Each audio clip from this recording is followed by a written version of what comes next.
小姑子是海王，她未婚先孕，生下外甥女，从小就教育她要学会玩弄男人的心。我怕外甥女被养歪，于是熙软听了婆婆的话，将外甥女带到身边，和女儿一起养大。我将她视个为亲生女儿，可外甥女长大后，嫉妒女儿找到优质男友。小姑子挑唆说，本来你跟妈妈一起长大，可以学会拿捏男人，可你伯母非要把你抢走，只是怕你超过她的女儿。外甥女听信她的话，一把火烧死我，又找人将我的女儿卖进大山，女儿不堪受辱自杀，而外甥女却拿着我的钱去孝敬小姑子。再次睁眼，我重生回了外甥女上幼儿园的前一天，小姑子正在教育外甥女上学要找男同学玩，看着婆婆欲言又止的眼神，我笑着抱走了女儿。这辈子我看你们怎么作死。大家好，开始今天的分享之前，希望你能给人间烟火点个订阅，我将会分享更多优质的内容。软软，记住妈妈的话，明天上学就找男同学玩，别只找一个，多找几个。女的事儿多爱耍小心机，男同学力气大还聪明，你这么漂亮，他们肯定会把你当成小公主宠，到时候你在幼儿园就可以呼风唤雨了。听到这话，我猛然回神，上辈子被火焰灼烧的痛感消失，取而代之的是重生后的眩晕感。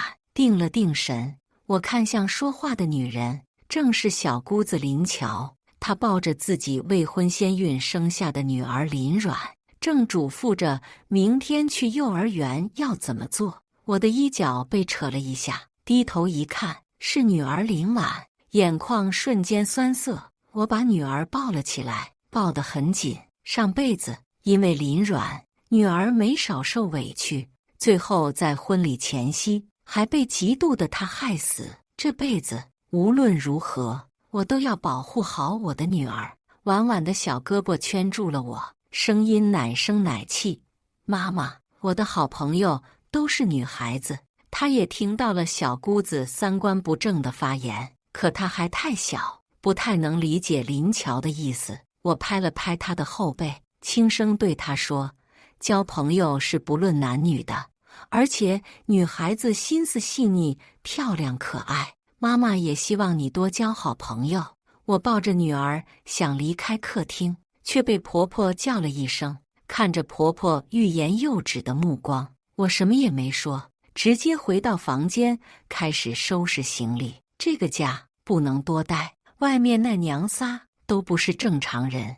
婆婆年轻时趁公公不在家出轨同村的邻居，还怀孕生下了小姑子。得知此事的公公直接离婚，法院把才2岁的老公判给了婆婆。婆婆一个人拉扯大了老公林周和小姑子林乔，辗转于多个男人身下，娘仨过得都还挺滋润。老公对自己妈的所作所为不置可否，而小姑子却深得自己亲妈影响。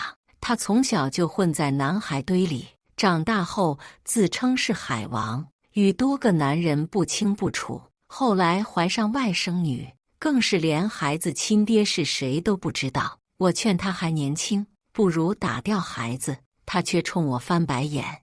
现在是什么社会了？去父留女懂不懂？我单独抚养她不可以吗？可林软被她生下来后，她只给她取了一个名字。一出月子，林乔仍然我行我素，蹦迪去夜店，去不同的男人家，和不同的男人开房。她说的单独抚养，更是成了一个笑话。我的女儿和差了几个月，没有饭吃的林软，我看着也心疼，便同时喂养照顾他们2个。那段时间我很憔悴，2个婴儿将我折磨得不行。好在婆婆有点良心，她女儿的孩子她还是帮忙照顾了。林乔每天晚上醉醺醺的回家，从来不去看自己的女儿一眼。后来到了林软上学的年纪，他回家给林阮买了新衣服和文具，用自己的那一套教育林阮，想把她培养成下一个自己，一个心态放得开，谁嫖谁还不一定的她。婆婆对此不置可否，但她却想让我和老公林周承担林阮的花销，并照顾她。上辈子我对林阮心软，一是因为我从小喂养她，二是怕她长成和小姑子一样三观不正的样子。于是在和老公搬到新家时，我把外甥女也带走了。我将她视为亲生女儿，和我的女儿一视同仁，每次买什么都是买2份。我的女儿很乖巧，受了委屈也不说，直到很久以后我才发现，这些年林阮一直嫉妒女儿是我的亲生孩子，于是经常抢她的东西，还在学校让人孤立她。后来更是在女儿找到富二代男朋友带回家的当晚，她脱光衣服进了那个富二代的房间。富二代很生气，怒骂她一通，被羞辱的她去找她的亲生妈妈，他妈几句话就让她恨上了我，一把火害死我后，还将我的女儿卖进了大山搓磨而死。我们娘俩死后，林周不仅没有追责，反而签下了林阮过失杀人的谅解书。作为养女的外甥女继承了我的遗产，我爸妈留给我的全部财产都被他们林家人据为己有。好在上天开眼，给了我重生的机会。这辈子我只要我和女儿好好的活着，越幸福越好。收拾好了行李，不管婆婆和小姑子的眼神和难听的话，我抱着女儿，拎着行李箱，直接开车回了新房子。这个房子是爸妈临死前留给我的婚前财产，一个位置相当好的学区房。上辈子只有一个上小学的名额，我花钱送礼欠人情，费了好大的劲把林阮送进是重点学校，和女儿同一个班。这辈子就让她去末流私立小学吧。新家装修得很好，是我喜欢的风格。女儿在新家开心极了，她跑进自己的房间，看到了巨大的公主床，开心地扑了上去。阿姨已经打扫过了，房间一尘不染，看上去十分完美。书架上摆满了儿童绘本和故事书，粉色的公主床被纱帘盖着，舒适又漂亮。上辈子因为林阮的到来，这个房间不得不重新装修，一个大的公主床也变成了2张单人床。当时的女儿再听话乖巧，也只是个5岁的小女孩。房间改变，她哭了一阵，却被她亲爸骂自私，思绪回笼。看着面前开心的女儿，我蹲下身子，忐忑开口：“宝宝，你喜欢爸爸吗？”女儿看着我的眼睛，一张可爱乖巧的小脸露出有些为难的表情，但在我的鼓励下，女儿还是小声说道：“爸爸更喜欢软软妹妹，不喜欢我。”我的心如同针扎一般，密密麻麻地开始疼痛。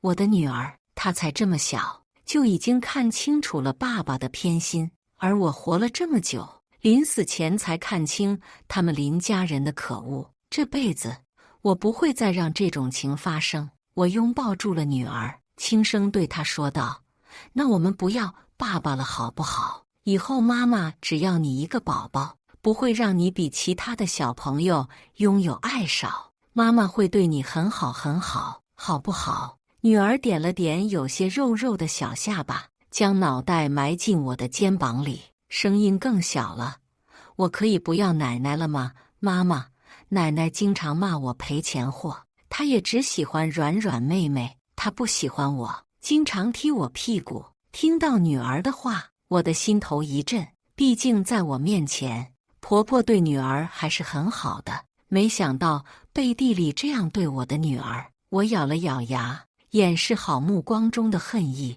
将女儿抱得更紧，对她说道：“好，那些坏人我们都不要了。”晚上，我联系了律师朋友，咨询离婚事宜，怎么争取女儿的抚养权，以及得到最多的财产。这些年，我的工资都在我自己手里，一部分给女儿存了基金，另一部分给自己花。我也存了一笔不少的钱，林州的工资也都在他手里。这些年几乎没怎么给我和女儿花钱，反而是都花在了他妈和他妹身上。和婆婆一家住的房子是我和林州一人掏了一半买的，我的钱一分也不会给他们林家，而房子我必须也要拿到手。我直接委托律师帮我看了一个楼盘，这个楼盘目前来看地理位置不好，很偏，可几年以后一个大商场会在这边建起来，那里成了热门商圈，房价也水涨船高。我手里的钱够买2套，委托律师后，只等着买下来以后，将名字写成女儿的名字，接着就是女儿的抚养权，我必须拿到手。第2天，我送开学的女儿去了幼儿园，女儿的爸爸，我的老公林州，在这一晚上没有给我打一个电话，也没有来送女儿。这种丧偶式的婚姻，也不知道上辈子的我是怎么忍过来的，一直想着给女儿完整的家庭、幸福的童年，到头来只不过是我一厢情愿。在幼儿园门口，我看到了小姑子、婆婆和外甥女。婆婆穿着墨绿色的旗袍，哪怕已经年过50，看上去仍然风韵犹存，有身段。小姑子穿着黑色包臀短裙，黑色大波浪搭配着红唇，脸上还戴着墨镜，看上去美艳极了。林阮穿着公主裙，长长的头发被卷了起来，脸上涂了粉底液，画了下垂眼线，显得无辜可爱，十分精致漂亮。来来往往的家长们无一不将目光放在这娘仨身上。那些男家长盯着小姑子林乔，拿出手机跃跃欲试。我身旁的女家长们也在小声嘀咕：这一家人是明星还是网红呀？真是漂亮。我牵着女儿，假装没看见他们，直接进了幼儿园。可林乔却看到了我，声音妩媚地叫住了我：嫂子。我回过头，冷眼看着她，没想到她靠近我，第一句话便是：你怎么穿得这样老土寒酸？她说着，斜眼看了女儿一眼，嘴角微微勾起，嗤笑一声，语气满是嘲弄：一个小女孩穿得像个小男孩一样，在班级里一定没有男孩子和林婉玩吧？我看了一眼穿着背带裤和半截袖的女儿，对林乔的话不置可否。林乔仿佛没看见我眼中的不耐烦，反而笑着说：阮阮这么漂亮，今天一定是最受男孩子欢迎的小姑娘。才4岁半的林阮也骄傲地冷哼一声，直接瞪了女儿一眼，声音尖锐：林婉姐姐长得好丑呀，穿这么丑的裤子。女儿眼眶微微红了，默默低下了头。我握了握女儿的手，蹲下身对她说：宝贝，你有很多优点，漂亮不漂亮并不重要，一个女孩不要被漂亮这2个字束缚住。女孩子的世界很大，女孩子可以穿裤子，也可以穿裙子。女儿似懂非懂地点了点头。我的话得到了周围家长的认同。和我交好的蓉蓉妈妈冷哼一声，知道的是孩子开学，不知道的以为来相亲呢，还给这么小的孩子化妆，也不知道怎么想的，这么小就教雌竞，只跟男孩玩，这孩子教育几年一定废了。另一位年轻一点的妈妈也开口，小姑子林乔瞪了我们几个一眼，冷哼一声道：一群丑女人，心里嫉妒死了吧？小心你们的老公都喜欢上我哦。他将目光放在我身上，嗤笑道：你昨天一夜未归，我哥问都没问一句，你真可怜，连你老公都不爱你。他像一只斗胜的孔雀，抱着女儿去报道了。婆婆跟在她身后，没再与我虚以委蛇，反而瞪了我一眼。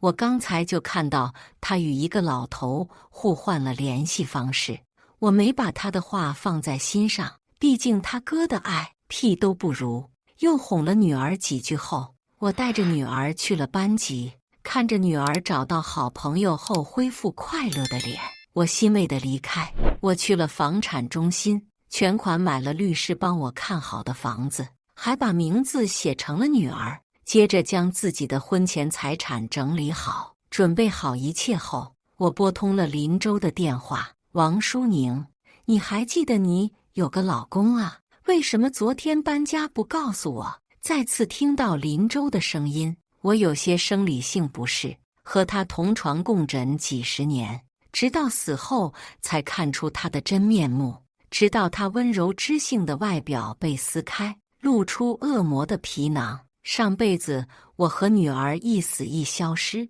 他不仅没让自己的外甥女付出代价，反而转头将一个女人和一个上初中的男孩接回林家。他出轨了，还有一个10几岁的孩子。我不知道他现在是不是已经出轨了。如果他现在有了实质性的出轨，对我的离婚官司有很大的帮助。我压下恶心反胃的感觉，声音温柔道：老公，我看你昨天加班，怕你太忙了，就没告诉你，算你还懂点事。我出差了，你多照顾照顾妈和妹妹，软软也上学了，你多花点钱，帮乔乔照顾她。说完，他挂断了电话，没问女儿一句，心中已经冷透，也没太伤心，反而理智的给做私家侦探的发小打了个电话，嘱咐了2句后，他怒骂道：他个凤凰男敢出轨，等你俩离婚，我不找人把他腿打折。和他贫了几句后，我收拾好心情，回了公司，继续赚钱养女儿。我怕照顾女儿不周到，把过去照顾我爸妈我们一家的阿姨请了回来，帮我接送女儿做饭。阿姨和我关系很好，对我女儿也很好，女儿也很喜欢她。相安无事的日子过了几天，婆婆突然给我打了电话：你在哪？赶紧来幼儿园一趟，软软出事了。他们都在幼儿园，我怕我的女儿出事，便请了假去了幼儿园。在园长办公室，我看到了一脸愤怒的小姑子和哭泣的林软，对面是2个小女孩，2个人手拉着手，一个小女孩在哭，而另一个小男孩一脸愤怒地瞪着林软。他们的家长站在孩子身后，也冷着脸看着小姑子。你可算来了！婆婆看到我，立马握住了我的胳膊。这2家不讲理，2个小兔崽子欺负了软软，你快找律师起诉他们！那个小女孩目光放在我身上，大声吼道：不是的，是林软推了娇娇妹妹，给娇娇妹妹推倒了，还让其他小男孩踢娇娇妹妹。我皱了皱眉，看向小脸煞白的林软，冷声问：到底怎么回事？从2个小女孩的口中，我得知了原因。名叫娇娇的小女孩今天美术课画画得了班级里最高的分数，而林软只考了第2。她一向在班级里呼风唤雨，因为长得漂亮和男孩说话声音甜美，在班级里是男同学们的小公主。林软喜欢画画，不允许别人成绩比她好，直接撕了娇娇的画。娇娇生气和她吵嘴，他直接推倒了娇娇，娇娇摔倒哭了。林软这个罪魁祸首反而也跟着哭了。他跑去和那些男孩告状，让他们帮他出气。那些护花使者男同学立马听话地开始出气，他们下手没轻没重，踢了娇娇。好在另一个小女孩及时告诉了老师，才没有酿成大祸。那几个伤害娇娇的男同学也都低着头，他们的家长拧着他们耳朵，脸上都露出极为愤怒的表情。你是他的狗啊，你这么听他的话，小兔崽子，你怎么能做出这种事？在场所有大人都露出愤怒的表情，反而是小姑子仍然愤愤不平。那这些男孩喜欢我女儿，帮我女儿出气怎么了？这不是他们心甘情愿的吗？管我女儿什么事？我婆婆也帮腔。对，关我家软软什么事？我家软软又没做什么。一位小男孩的家长愤怒道：不是你女儿指使的吗？小小年纪不学好，天天化妆去学校，才幼儿园就这样，长大以后怎么办？那也是我女儿有魅力。小姑子指着那2个女生，声音嘲讽：谁让他们俩长得丑？别的男孩不喜欢他们，不帮他们帮我女儿的。那2个女生哭的声音更大了。女孩的家长忍无可忍，过去给了小姑子一巴掌。最后这件事以警察的到来结束，所有人都进了警局，而我一个无关紧要的人也跟着来了。最后民警调解一番后，让小姑子和那几个男孩家长道歉赔钱。小姑子需要赔1万。一听到赔钱，婆婆抓住了我的胳膊：小周不在家，你这个当嫂子的一定要帮你小姑子啊，她一个小孩手里哪有钱，你给她掏了吧。我哪里会做冤大头，立马露出可怜兮兮的表情。我手里也没有钱，都被基金套牢了。婆婆祈求的表情立马变了，她一把撇开我，翻了个白眼，冷哼道：一点用都没有，真不知道小周这么优秀的男孩怎么会看上你。我借口接女儿，直接离开了警察局。当晚，我陪女儿看动画片的时候，林周怒气冲冲地进了我的家，指着我的鼻子骂道：乔乔和软软出事儿，你为什么不管他们？你配当嫂子吗？女儿被他吓哭，我将女儿抱回房间，回到客厅，直接甩出一沓照片在茶几上。林周看了一眼，脸色立马变得煞白。我抱着手臂垂眸看他，本来是想明天找你的，既然你来了，那正好，离婚吧。林周，你出轨你上司的女人，如果被你上司知道了，工作会丢吧？我的声音冷漠至极。林周额头冒出虚汗，过了半晌，咬牙切齿地问我：你怎么得到的这些照片？我要告你侵犯个人隐私。可以，但是你的工作应该更重要吧？我不卑不亢，提出我的条件：和我离婚，我只要女儿的抚养权，婚内财产1人1半。林周的眼珠子转了转，同意了我的话。他不慌不忙地站了起来，居然笑出了声：你没了我，还有男人要你吗？一个只知道工作的女人，长得也不好看，我手里可没什么钱，你可是攒了不少，到时候法院一判，你还要倒贴我不少钱吧？他笑得无比开心，巴不得立马就跟我离婚。我面上不动声色，看着他的样子，心中嘲弄：废物，甚至不知道我是怎么拿到的证据。没过几天，我们离了婚。当他看到我手里的财产只有2万块钱时，脸上的表情十分精彩。我分到了1半的房子，最后协商后决定卖了房子。林周不愿意，咬咬牙按市场价给了我1半。当初我们俩一人出了60万买的房子，现在已经卖到了200万。在我的律师朋友据理力争下，他不得不给了我100万现金。我还拿到了女儿的抚养权。我拿着离婚证离开法院时笑得如沐春风。他咬着牙盯着我，愤恨道：别得意得太早，莫欺少年穷。我嗤笑一声：你还少年呢。我十分没有道德地将发小发给我的照片全都发给了这位少年的上司。没过几天，他被开除的消息就传到了我的耳中。他们家里的收入来源骤然减少，而当初大部分存款也都送到了我手里。我给女儿转学，转到了家附近的幼儿园，毕业后直接就能进入全市最好的小学。家里的门锁被我换了，门卫那头我也通知到位，让那一家人根本没有机会纠缠我。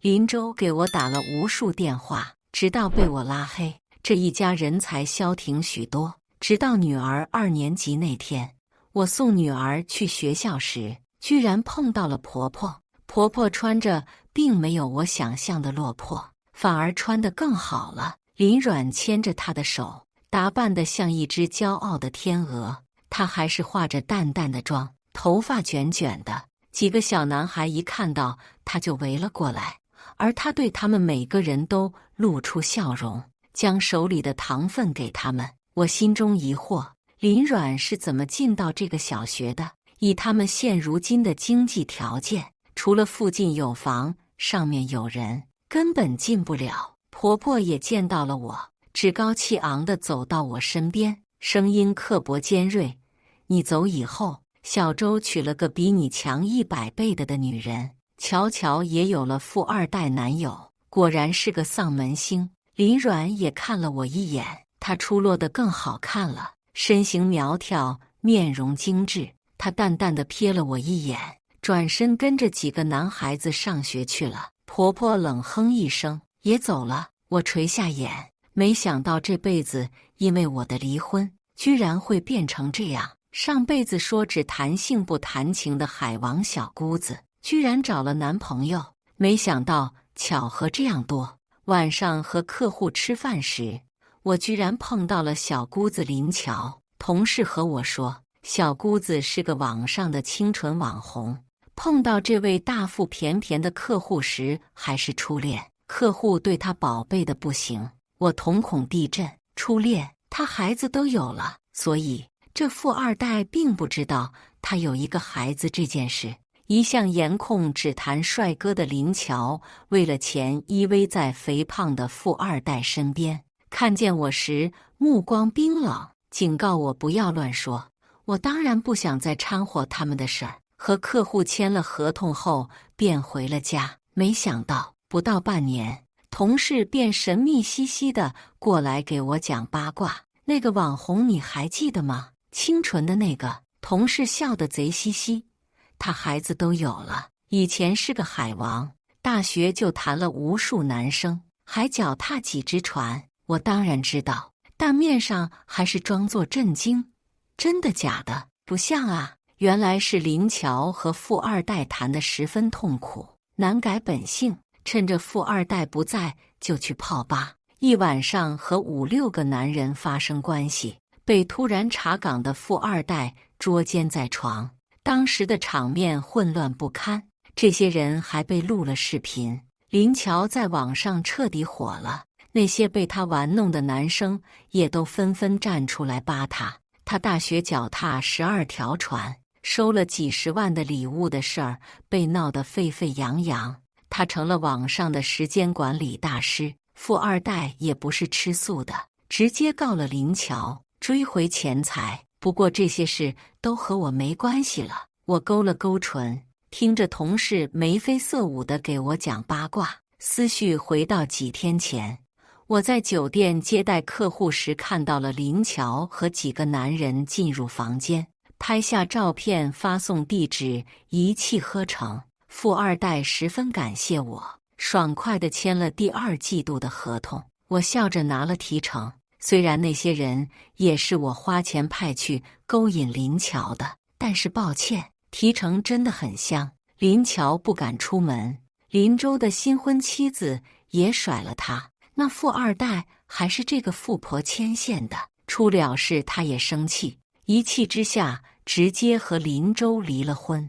我要看着婆婆穿着破烂的衣服，带着仍然如同骄傲天鹅一般的林阮离开市重点小学。再次听到这一家的消息，已经是8年以后了。女儿升入省重点高中，她出落得越来越漂亮，可她优点很多。她说过自己最不值一提的优点就是漂亮。她自信、阳光，被我千娇百宠呵护长大。我逗她，那你最大的优点是什么？她笑着靠在我肩膀上说，可能是太有钱了吧。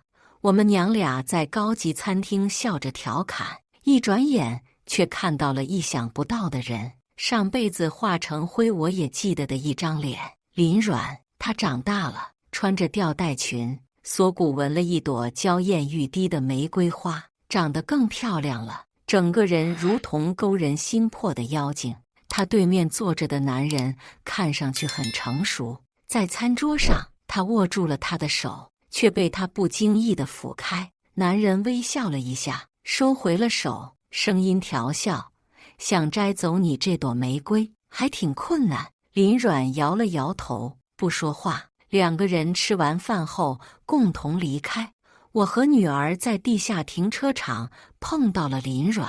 女儿今年才17岁，而她只有16岁，可她却和上辈子完全不同了。上辈子的她骄傲无比，被我和林州宠爱长大。那时候她的16岁还在高中绽放青春，而现如今，她却蹲在停车场的角落抽烟。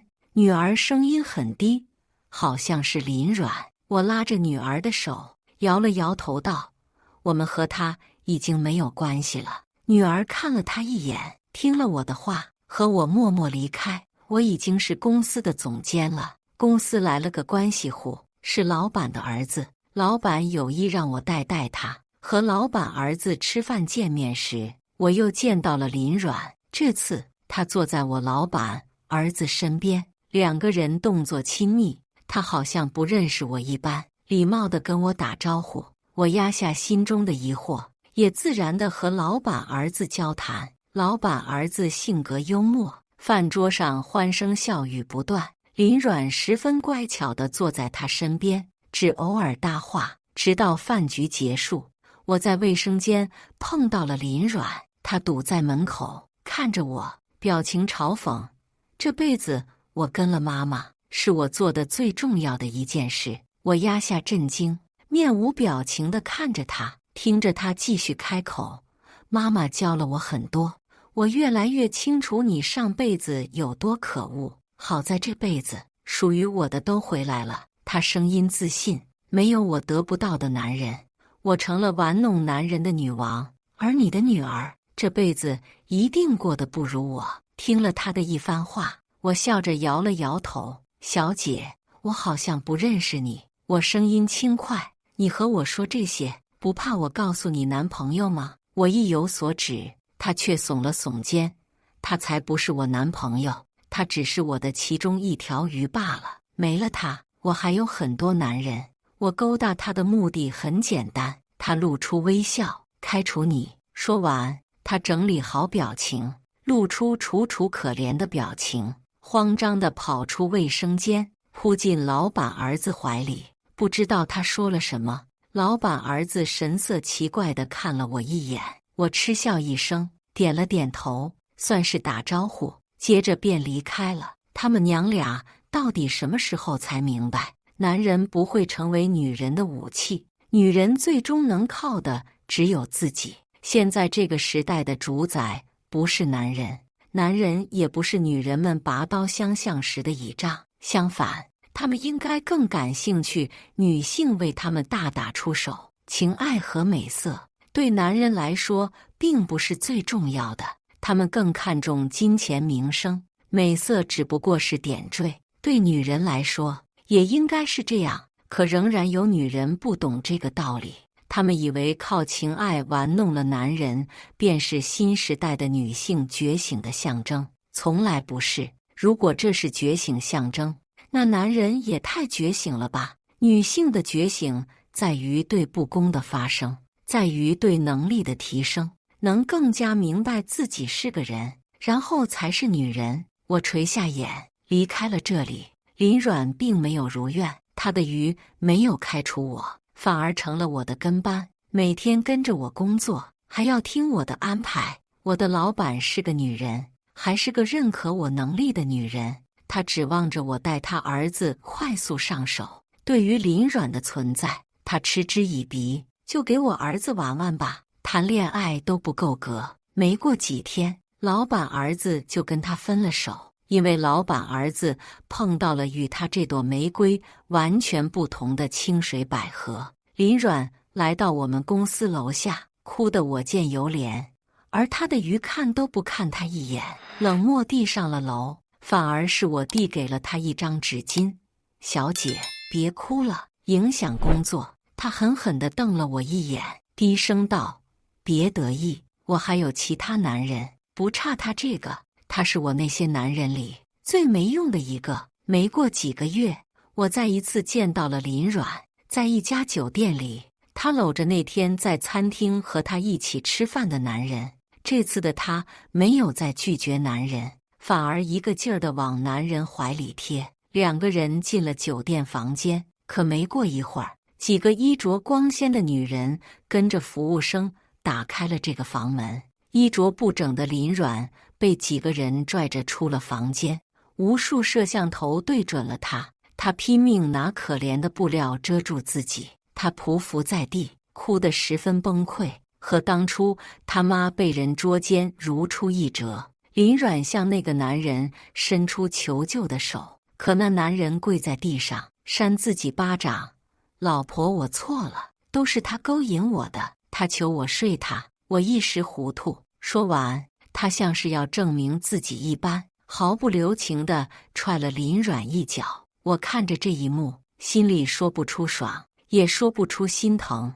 我叫来酒店人员，带走了林阮，接着内心复杂的离开。后来，在我有意无意的打听下，我从别人口中还是知道了更多关于他和林家人的消息。林家人现在守着那套房，林桥臭名外传，海王成了破鞋。那富二代真是发了狠，让他在这个城市连个工作都找不到了，每天待在家里，把希望都放在了女儿身上。他将自己的经验都告诉了女儿，告诉她怎么勾引男人玩弄男人，怎么让他们为他痴狂，给他消费。没了女人的林州也找不到工作了，他除了皮囊什么都没有。离婚后一直郁郁寡欢，最后居然跑到酒吧当起了鸭子，男女不济。现在年龄大了，还得了脏病，瘫痪在家。婆婆因为早年和别的老头不清不楚，被人家儿女拉横幅，在小区骂了3天，也不敢出门了。全家人把希望放在了林阮身上，希望他能在男人身上捞钱养他们一家。可重生后的林阮现如今也并没有如愿。女儿高考那天，林阮找到了我，她穿着廉价的衬衫牛仔裤，看着我，漂亮的眼睛蓄满泪水。伯母，妈，你重新养我吧，我保证听你的话，好好学习，以后给你养老，用我的一辈子向你赎罪。我们站在考场外面，一缕阳光透过遮阳棚，照射在他半边脸颊上，让他脸上的青肿更加明显。我怀孕了，还有了病，我不知道是谁的孩子，我也不知道怎么得的病，我真的走投无路了，我连打胎的钱都没有。妈妈，我求求你了，你帮帮我吧。她的表情与当初刚怀孕的小姑子林乔如出一辙。那时的林乔满脸骄傲，而她的复制品林阮却在痛哭流涕。不，我声音十分坚定，我不会同情上辈子伤害我女儿的人，你的一切后果都是你咎由自取，与我无关。我现在的心软，就是对上辈子被害女儿的背刺。我轻声道，我和我唯一的女儿现在很幸福，你于我而言只是一个陌生人，请你不要打扰我们现在的生活。说话间，考试结束的铃声响起，我的女孩迎着阳光向我跑来，林阮眼中闪过一抹仇恨，我看得清清楚楚。我递给保镖一个眼神，下一秒，林阮被摁倒在地，他手中的刀掉落，引起一片惊呼。警察循声赶来，在高考持刀可不是个轻易就能解决的事儿。林阮被警察带走，我松了一口气，看着女儿跑到我身边，悬着的心才终于放下。我一直在女儿和我身边安排了保镖，就怕极端的林阮做出什么事。而今天真的让我等到了，林阮如我所愿，在法庭上说自己重生了，跟众人讲述我是如何迫害他和他的家人，让他们失去生存能力。而在所有人看来，我只是和他舅舅离婚的前妻。最后，他被送进了我安排好的精神病院。这下，我保证他的余生都会比我的女儿上辈子经历过的更加凄惨。几年以后，我的女儿毕业了，她还是那样优秀。她的容貌是她最不值得一提的优点。她靠着自己的努力得到了想要的一切，从来不靠任何人。她真心待人，不会玩弄人心。在了解了女生的困境后，尽自己所能去帮助女性。她长成了最令我骄傲的模样。我和女儿都有更加光明的未来等着我们。以上就是今天分享的故事。大家有什么想说的、想吐槽的，欢迎在下方评论交流。也更希望能给人间烟火点个订阅，我将会分享更多优质的故事内容。